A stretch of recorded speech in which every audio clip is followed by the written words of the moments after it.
Berjumpa dengan saya dalam pembelajaran kali ini, pembelajaran kelas 5, tema 4, yaitu sehat itu penting. Nah, kita masuk ke subtema 1 tentang peredaran darahku sehat. Masuk ke pembelajaran 1 dengan muatan pembelajaran IPA dan Bahasa Indonesia. Nah, tujuan pembelajaran pada hari ini yang pertama, siswa mampu menuliskan organ peredaran darah dan fungsinya pada manusia. Yang kedua, siswa mampu menjelaskan pengertian pantun. Dan yang ketiga adalah siswa mampu membuat contoh pantun. Nah, anak-anak, sebelum kita masuk ke pembelajaran, kalian tentu kemarin sudah belajar tentang sistem pernafasan pada manusia dan hewan dan juga sistem pencernaan pada manusia dan hewan. Nah, pada sistem pernafasan kita membutuhkan oksigen saat bernafas dan juga kita membuang karbon dioksida. Pada sistem pencernaan itu tubuh kita membutuhkan sari-sari makanan. Nah, oksigen dan juga sari-sari makanan dalam tubuh kita itu diangkut oleh darah. Nah, darah itu berarti memiliki peran yang sangat penting dalam tubuh kita. Nah, darah yang mengalir dalam tubuh kita itu tentu menjadi sistem peredaran darah. Nah, apa arti dari sistem peredaran darah? Sistem peredaran darah merupakan suatu sistem organ yang berfungsi mengalirkan darah dalam tubuh. Jadi, sistem peredaran darah itu berhubungan dengan darah yang mengalir dalam tubuh kita, mulai dari ujung kepala sampai dengan ujung kaki. Nah, sistem peredaran darah itu sendiri tidak hanya mengalirkan darah, tetapi dia juga mengangkut sari-sari makanan dan juga oksigen dan karbon dioksida. Nah, dalam tubuh kita, sistem peredaran darah atau darah yang mengalir dalam tubuh kita itu tentu tidak bisa mengalir sendiri tanpa bantuan dari organ-organ dalam tubuh kita. Nah, organ-organ apa saja yang dibutuhkan dalam sistem peredaran darah? Jadi dalam sistem peredaran darah itu ada 3 organ yang berperan. Yang pertama jantung, yang kedua pembuluh darah, dan yang ketiga adalah paru-paru. Nah, jantung itu letaknya di mana? Jantung manusia itu terletak di rongga dada sebelah kiri. Nah, kalian bisa membuktikan dengan meraba rongga dada kalian yang sebelah kiri. Di situ akan terasa adanya denyutan atau detakan.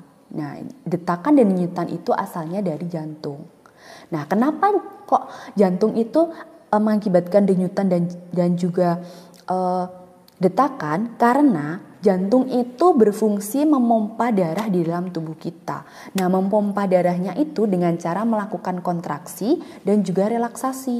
Nah, kontraksi itu ketika jantung mengempis. Kemudian relaksasi itu ketika jantung mengembang. Nah, itu yang menyebabkan adanya denyutan.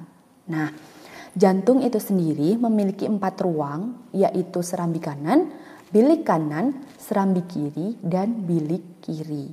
Nah, 4 bagian jantung itu memiliki fungsinya masing-masing. Apa saja fungsi dari mereka?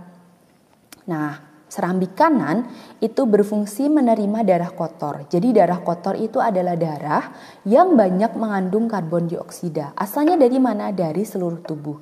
Jadi darah yang mengandung karbon dioksida dari seluruh tubuh itu dia mengalir ke jantung masuk ke serambi kanan. Kemudian serambi kiri, fungsinya untuk apa? Serambi kiri itu berfungsi menerima darah bersih. Kalau tadi darah kotor itu yang mengandung karbon dioksida, nah kalau darah bersih itu adalah darah yang banyak mengandung oksigen, asalnya dari paru-paru.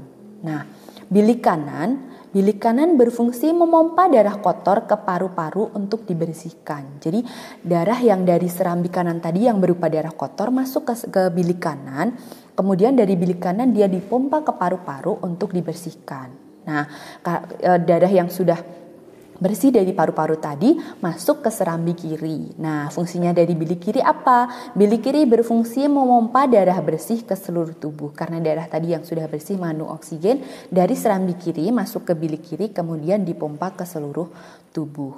Antara ruang jantung, jadi dari keempat ruangan tadi dipisahkan atau terdapat katup yang berfungsi untuk mencegah bercampurnya darah yang mengandung oksigen dan darah yang mengandung karbon dioksida. Jadi supaya darah dalam jantung itu tidak bercampur antara darah yang bersih dan juga yang kotor, di setiap ruangan bagian kanan dan kiri jantung itu dipisahkan oleh dinding atau sekat atau kita boleh menyebutnya tembok yang disebut dengan katup jantung. Itu adalah bagian-bagian dari jantung. Organ peredaran darah yang kedua yaitu pembuluh darah. Kalau kita berbicara tentang pembuluh darah, itu pasti bayangan kita adalah berbentuk selang atau pipa. Pembuluh darah merupakan saluran tempat mengalirnya darah. Nah, bisa dibayangkan pembuluh darah itu bentuknya seperti pipa, seperti selang atau tabung kecil. Darah itu mengalir dari jantung ke seluruh tubuh dan dari seluruh tubuh kembali ke jantung, pasti melalui pembuluh darah. Pembuluh darah sendiri itu ada dua jenis, yaitu pembuluh arteri atau pembuluh nadi dan pembuluh vena atau pembuluh balik.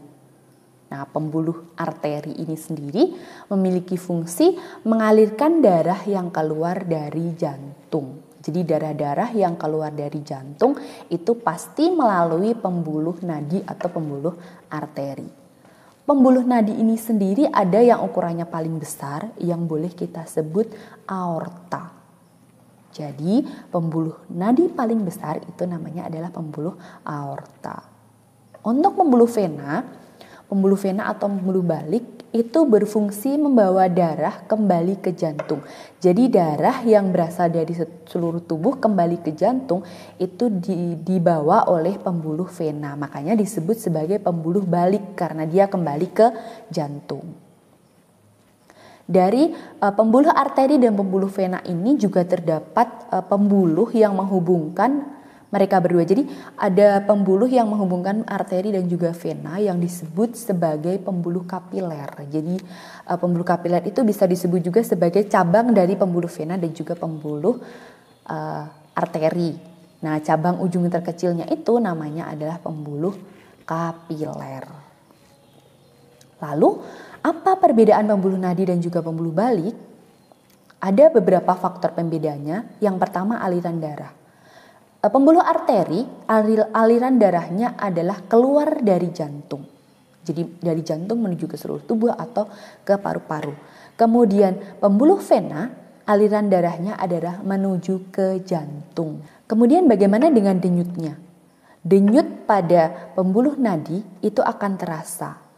Kalau kalian ingin merasakan denyut nadi kalian bisa menyentuh pergelangan tangan kalian yang bagian dalam. Nah, di sini ketika sedikit kalian tekan akan terasa denyutan. Nah, itu adalah denyut dari pembuluh nadi. Sedangkan pembuluh vena itu denyutnya tidak terasa. Lalu dinding pembuluhnya, untuk pembuluh arteri, dinding pembuluhnya itu tebal, kuat dan elastis. Sedangkan untuk pembuluh vena, itu dinding pembuluhnya tipis dan tidak elastis. Lalu jumlah katupnya, pada pembuluh arteri itu hanya ada satu katup yang berada di luar jantung. Sedangkan pada pembuluh vena itu terdapat banyak katup dan letaknya di sepanjang pembuluh darah. Jadi berbeda dengan arteri, kalau pembuluh vena itu memiliki banyak katup. Lalu lokasinya di mana atau letaknya di mana? Kalau pembuluh arteri tidak bisa kita lihat karena letaknya jauh dari permukaan tubuh. Sedangkan pembuluh vena itu dekat dengan permukaan tubuh. Nah, jika terluka untuk pembuluh arteri itu darahnya dia akan memancar. Jadi memancar mengucur. Sedangkan untuk vena dia hanya menetes. Jadi mungkin berbeda kecepatan keluar darahnya. Lalu untuk pembuluh arteri itu dia membawa darah bersih yang kaya akan oksigen. Sedangkan untuk pembuluh vena itu dia membawa darah kotor yang kaya akan karbon dioksida. Warna darahnya bagaimana? Untuk warna darah pembuluh arteri itu warnanya merah segar. Sedangkan untuk pembuluh vena karena dia darah kotor warnanya merah tua.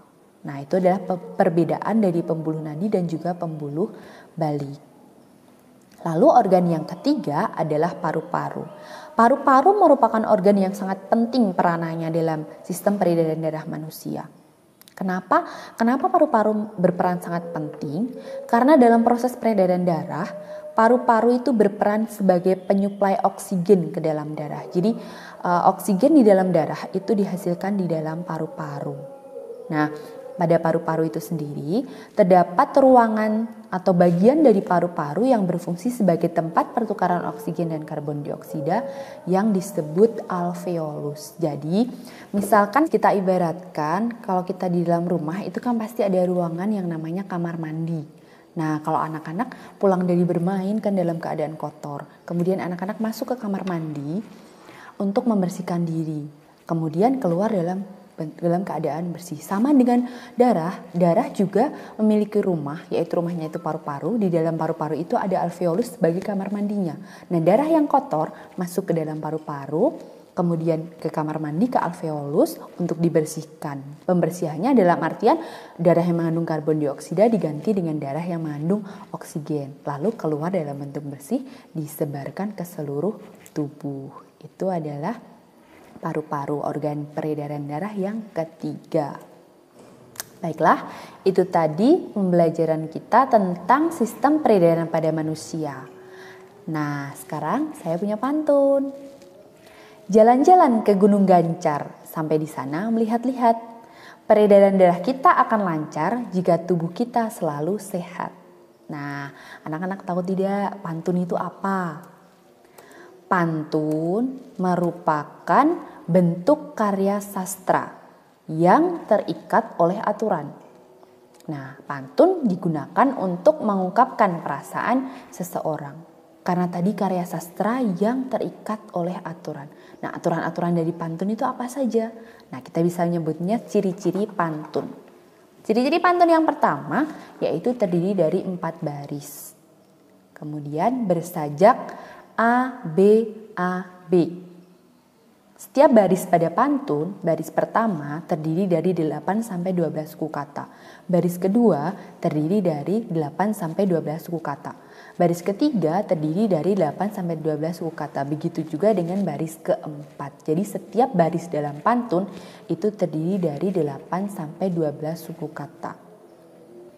Pantun kan terdiri dari 4 baris. Nah, baris yang pertama dan kedua itu disebut sampiran dan baris yang ketiga dan keempat itu disebut sebagai isi. Ini dia contoh pantun. Sungguh elok asam belimbing, tumbuh dekat limau lungga. Sungguh elok berbibir sumbing, walaupun marah tertawa juga. Itu tadi sudah terlihat ada sajaknya A, B, A, B. Dan juga terdiri dari 4 baris. Kemudian baris pertama dan kedua kita sebut sebagai sampiran dan baris ketiga 4 itu disebut sebagai isi. Coba kita hitung sekarang suku katanya. Untuk baris pertama, sungguh elok asam belimbing. Sungguh elok asam belimbing itu terdiri dari 9 suku kata. Jadi dia sudah memenuhi syarat utama atau aturan utama dari pantun, yaitu terdiri dari 8 sampai 12 suku kata. Kemudian baris yang kedua, tumbuh dekat limau lungga. Tumbuh dekat limau lungga itu terdiri dari 8 suku kata. Itu juga sudah memenuhi aturan pantun yang terdiri dari 8 sampai 12 suku kata. Itu untuk sampirannya. Kemudian untuk isi. Untuk baris ketiga, sungguh elok berbibir sumbing. Sungguh elok berbibir sumbing. Itu terdiri dari 9 suku kata. Sama dengan baris pertama. Itu juga sudah memenuhi aturan pantun yang terdiri dari 8 sampai 12 suku kata. Kemudian untuk baris yang keempat, walaupun marah tertawa juga. Walaupun marah tertawa juga. Itu terdiri dari 9 suku kata juga. Nah, itu juga sudah memenuhi aturan dari pantun yang terdiri dari 8 sampai 12 suku kata. Nah, itu tadi contoh pantun dari yang terdiri dari sampiran dan juga isi. Kita tadi sudah belajar tentang sistem peredaran darah dan juga pantun. Nah, sistem peredaran darah itu mengalirnya darah dalam tubuh kita dengan bantuan organ jantung, pembuluh darah dan paru-paru. Lalu pantun itu merupakan karya sastra untuk mengungkapkan perasaan seseorang yang terikat oleh aturan. Nah, di rumah anak-anak bisa belajar membuat pantun sendiri dengan sesuai kreativitas kalian. Bisa tentang pantun anak-anak atau juga pantun nasihat, bisa kalian cari dari berbagai media. Kalian bisa mencari di buku, kalian bisa mencari di internet. Seperti zaman sekarang kan teknologi sangat canggih sekali.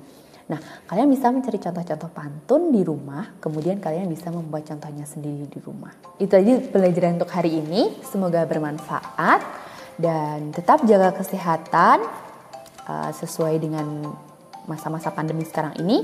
Tetap jaga jarak, memakai masker dan jangan lupa mencuci tangan setiap mau melakukan apapun.